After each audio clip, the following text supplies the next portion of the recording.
Hey everybody, it's Ron from Pick Dawgz, and this is Ron's Rundown. We're going to go over the MLB games scheduled for Saturday, October 1st, 2022. Now, if you like what you see, make sure to give this video a big thumbs up and subscribe to our channel. Helps us out a ton. And don't forget to put your baseball plays in the comment section below. If you're looking for my best bets, you can find those at the Premium Picks tab at pickdawgz.com. Of course, I'm always running my $15 MLB best bet, so check it out at Pick Dawgz Premium. Alrighty, here we go. Here are the games for Saturday, October 1st. First up, we see the Baltimore Orioles taking on the New York Yankees with Austin Voth and Nestor Cortes on the mound. The Orioles have really struggled against lefties offensively, and you saw them against Rich Hill in that Fenway Park series with the Red Sox, and Rich Hill going into that game had an ERA above 6 at Fenway Park, and the Orioles really didn't do much of anything against him offensively. And you look at the numbers in the last month: 25.3% strikeout percentage. They're 28th in team OPS, 27th in isolated power. So Nestor Cortes is in good form. His last 3 outings have been really good, striking out plenty of batters, not giving up many earned runs. Now, he hasn't really gone too deep into ball games. His pitch count's kind of been an issue for him, but I expect him to give the Yankees 5 to 6 good innings, and that should be enough for the Yankees bats to take care of the rest against Austin Voth, who's starting to regress a little bit after, he got the starting job in the Orioles rotation. He was pitching really well. Starting to see him give up the long ball a little bit. His last start was good against the Astros, but I do think at Yankee Stadium, Yankees bats starting to improve against righties. I think the Yankees get to him. So give me the New York Yankees laying the run line at home. Next up, we see the Philadelphia Phillies taking on the Washington Nationals. We don't have an official lineup for this game right now, but we should see Kyle Gibson and Anibal Sanchez as the projected starters.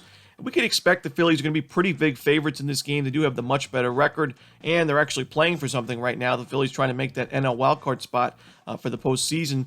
But, I don't really love the way Kyle Gibson's pitching, so I'll probably pass on this game altogether just because I don't think we're going to be getting much value with Philadelphia. But I do expect the Phillies to still win, so I lean towards the Phillies on the run line. When you look at Gibson, he's given up 12 earned runs in his last 2 starts combined against the Blue Jays and Braves. Now, those are 2 much stronger lineups than the Nationals are, so we could expect Gibson to bounce back here, but he has struggled on the road this season, a 5.31 ERA. When you look at the Phillies offensively, I do think they'll be able to get to Anibal Sanchez, so maybe this is a spot where you take the over, as the Phillies are still ranked 5th in the league in team OPS against righties in the last month. Nationals still 13th, so their offense hasn't been too bad in the last 30 days against those righties. So maybe I'm just talking myself into an over, but I'm also going to lean towards the Phillies on the run line. Next up, we see the Cincinnati Reds taking on the Chicago Cubs. No official starter for the Cubs right now, but we should see Nick Lodolo going for Cincinnati. Now, when you look at the offensive numbers for the Cubs in the last month, it's kind of mixed results. Yes, they do have a pretty good team OPS, but their isolated power numbers are well below average, and the strikeout percentage is one of the highest in the league at 26.2%. And Nick Lodolo, a guy that could certainly miss some bats, and he's having a pretty good season for the Reds overall. Only 24 years of age, but he's got a 3.75 ERA and 126 strikeouts and 98 innings of work. Now, he hasn't fared too well on the road, which is kind of surprising, as Great American Ballpark is one of the more hitter-friendly parks, so you would think probably doesn't pitch nearly as good at home as he does on the road, but an ERA of 5.63 away from Great American this season, so that is a little bit concerning, but I still am going to lean towards Lodolo and the Reds, at least through the first 5 innings of this one. These two bullpens, both of these bullpens, not really trustworthy, so I'm just going to focus on the first 5. Give me the Reds in the first 5 innings. Next up, we see the Boston Red Sox taking on the Toronto Blue Jays with Brian Bayo and Ross Stripling on the mound. Ross Stripling for the home team has been a little bit inconsistent lately. His last start was good against the Tampa Bay Rays. He went 5 innings, only giving up 1 earned run, but he has given up at least 1 home run in 4 of his last 5 starts. He also gave up 5 earned a couple starts back to the Philadelphia Phillies in that 18-11 Blue Jays win, and his strikeout numbers haven't really been there lately. I do think the Red Sox have shown they can hit right into pitching pretty well, especially in the last 30 days where their team OPS is right up there amongst the league leaders, number 2 right now, but only behind the New York Yankees. Isolated power numbers still in the top 10 as well. So I think they'll be able to compete here offensively, and Brian Bayo is pitching pretty well. He started the season, his first few outings, whether he was starting or out of the bullpen, really wasn't the sharpest stuff, and his ERA was above, I think it was above 7 at one point, but now it's at 4.39. He strikes out a good amount of hitters. He doesn't give up many home runs. He's only given up 1 home run in 53 innings of work. He's got 51 strikeouts. He keeps the ball on the ground. I think he keeps his team in the game in this one. Give me the Boston Red Sox plus 1.5 runs. In our next game, we see the Arizona Diamondbacks taking on the San Francisco Giants. We're going to see Dre Jameson and Jacob Junis as the projected starters, but there's no official lineup for this game, so we could see a pitching change. Dre Jameson, 18 and a third innings pitched at the major league level. He's got a .98 ERA, 17 strikeouts, and a 1.04 WHIP, only giving up one home run thus far, and he just faced these Giants back on September 25th. He had a really good outing, 5 and a third innings, 5 strikeouts, no earned runs. Now, his offense didn't really back him up in that game, but I do think they will be able to against Jacob Junis and this pretty weak Giants bullpen. Overall, the Diamondbacks bullpen hasn't been great this season, but it has been improved, I would say, in the last 2 weeks or so. So, I think that the Diamondbacks compete in this game, and I'm going to take them on the money line. I expect them to be underdogs when this line does come out, so we should be getting plus money, and I'll take that all day long. Give me Arizona on the money line. Next up, we see the Oakland Athletics taking on the Seattle Mariners. We're going to see J.P. Sears and Luis Castillo on the mound for this one. Now, you don't hear a lot of revenge spots in the MLB. These teams play every single day, 162 games a year. They play your division rivals 19 times a season, so there's not a lot of revenge games, but this is one of them, in my opinion, for Luis Castillo up against the Oakland A's, who he struggled against in his first 2 starts with the Mariners against Oakland in Oakland. Now, this is going to be the first time he's faced the A's at home and in T-Mobile Park, and he's been fantastic at T-Mobile Park. In his first 25 and 2/3 innings at T-Mobile Park, he's got a 1.4 ERA with 34 strikeouts, so I think facing the Oakland A's at home is right where Luis Castillo wants to be, and the Mariners' numbers against lefties are a little bit misleading. They have one of the lower BABIPs in the league in the last month. I do think their power numbers are still fine overall in their top 15 isolated power. J.P. Sears coming off one of his weakest starts at the major league level this year, giving up 6 earned runs against the New York Mets in only 3 and 2/3 innings. This is a good old-fashioned revenge game for Castillo, and I like him in the Mariners in this one. I'm going to lay the run line with Seattle at home. Next up, we see the Kansas City Royals taking on the Cleveland Guardians. We're going to see Chris Bubich and Zach Plesac as the projected starters. The Cleveland Guardians against lefties have not been great this year. Their team OPS in the last month is ranked 19th, so a little bit below average. Their isolated power numbers are ranked dead last in baseball, but their strikeout percentage is still very low at 18.9%, one of the lower K rates against lefties in the last month. And Chris Bubich is not really a strikeout guy. He's only had 102 Ks in 124 innings. His control has been a big issue for him this year. He's now, in his last 2 starts alone, giving up 7 walks in about 7 innings of work, So 8 earned runs in that stretch against the Mariners and the Red Sox. I don't really like Bubich in this spot, even though he is a lefty, facing a Guardians lineup that doesn't really love hitting lefties. So Zach Plesac, not my favorite arm to back, but I think the Guardians are just too much here, and they're big favorites in this game for a reason, in my opinion. I think they have the big edge in the bullpen. I think their lineup is also a lot better. So give me the Cleveland Guardians laying the 1.5 runs at Progressive Field. Next up, we see the Minnesota Twins taking on the Detroit Tigers. Dylan Bundy and Drew Hutchison are your projected starters. Now, sometimes it is beneficial to be a game watcher when you're handicapping the MLB, and I remember Dylan Bundy pitching against the Detroit Tigers back on May 30th, all the way back to May 30th.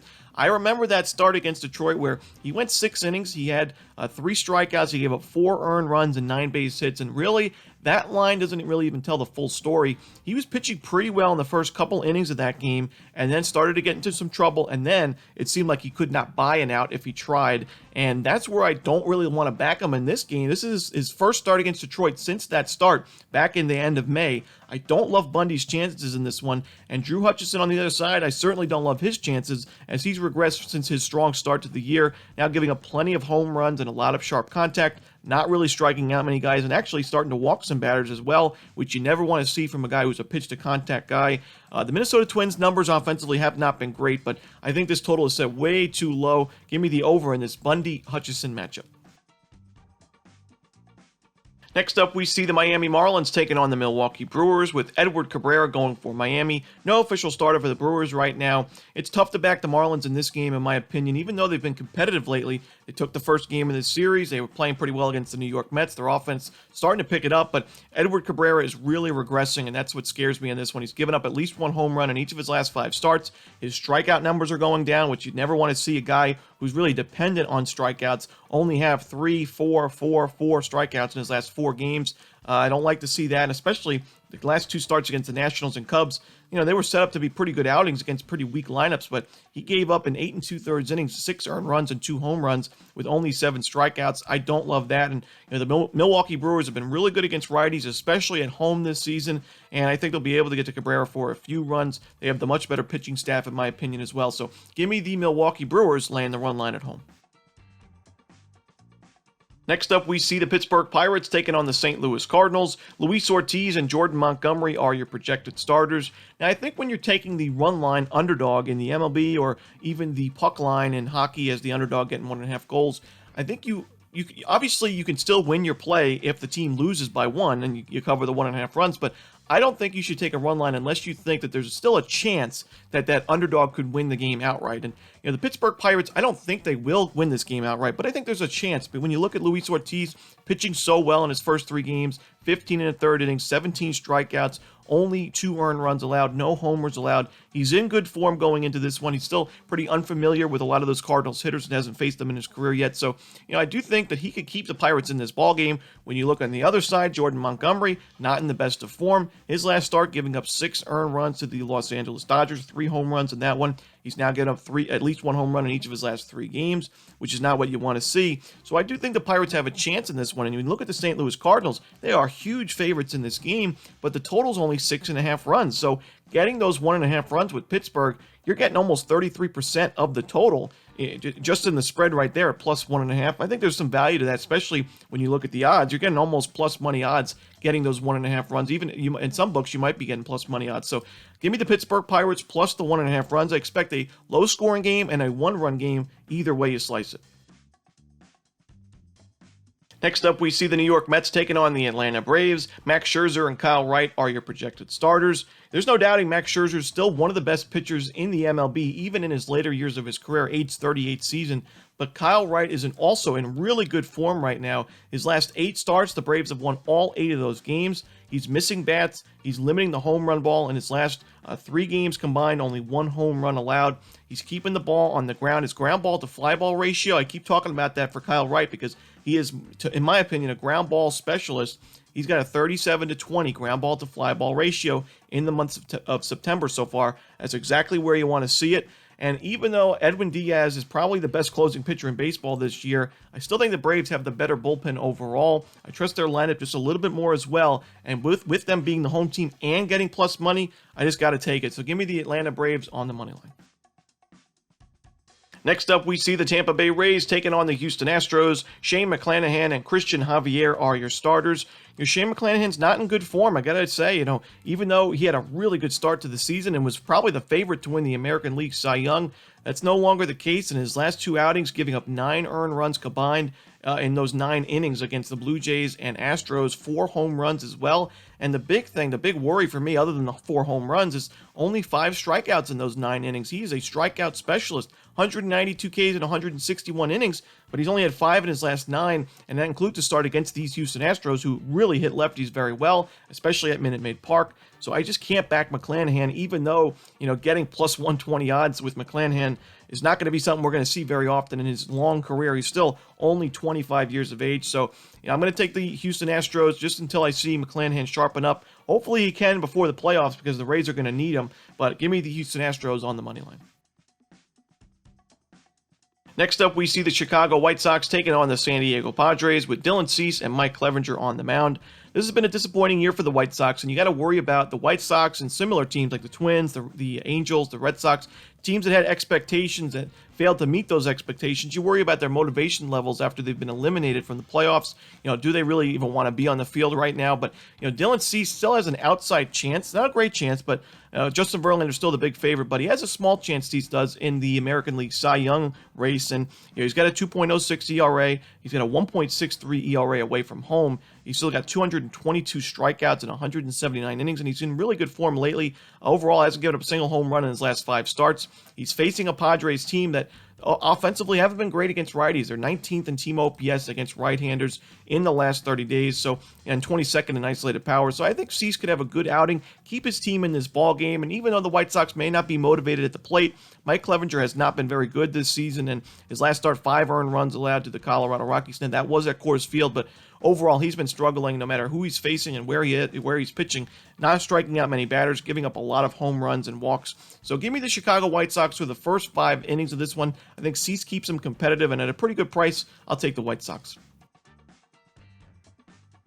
In our next game, we see the Texas Rangers taking on the Los Angeles Angels. And we're going to see a pair of lefties on the mound in this one, Cole Ragans and Jose Suarez.